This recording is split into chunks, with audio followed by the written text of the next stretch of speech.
In the dream, I was wearing a pair of designer jeans. Photographers were flashing pictures of me, Carol, and several others as we walked down the runway at a fashion show. 2 days later, I heard of a contest that was being held in conjunction with a clothing designer. All the contest required was to send in a picture. The contest would determine who would be the image of Cardello and would be used in advertisements. I thought, what the hell? And had David take my picture, which I sent in to them. That night I went over to Rick's house to practice with the band. I talked to Carol about the contest and asked her if she was going to enter. "Are you going to enter?" she asked in amazement, as if it was a foreign concept that she couldn't comprehend. I guessed that I had forgotten how people perceived me, and I was a little taken aback. "Well, yeah, I thought I would." She looked at me strangely for a moment. No, I don't think I want to enter. It's probably some gimmick to get us to spend money." "But what if it isn't? This would be cool for both of us," I said, shrugging my shoulders. I sensed at this moment that I was motorcycle girl to her. My only satisfaction was that she had quit calling me Christmas tree. Kevin interrupted our conversation then by bringing a new friend with him. The guy was tall, dark, and handsome. "Angel, this is Cole Buttermore. He's from Tuckertown," he said as he motioned towards his friend. The guy walked right up to me and remarked, "You certainly are gorgeous, honey." The whole time he was saying this, he was undressing me with his eyes. I didn't like it one bit. "Hi, but no," I coldly informed him. He shrugged his shoulders but said nothing. "He's a senior," David added, as if that would make a difference. Cole tried to talk to me a few times that night, but I brushed him off. The next day, Rick got us an audition at a nearby club. We pulled off a good performance and were hired to play at the club during the next week.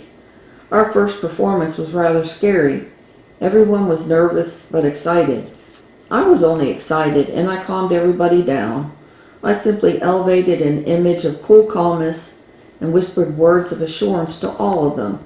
I'd never had a problem with nervousness. When our performance was over, Daddy, who had been in the crowd, was walking over to congratulate us on our success. Cole managed to reach me first. He quickly pulled me to him and kissed my lips before I could even react. I pulled out of his grip just as quickly and met Daddy halfway. He surveyed the situation and remarked, "Since when do you have a boyfriend?" I glared Cole's way. "He's not my boyfriend. He's Kevin's new stray." Cole walked over to us and held out his hand to Daddy. "I'm Cole Buttermore. You must be Angel's father. You have a very lovely and talented daughter, Mr. DeVito.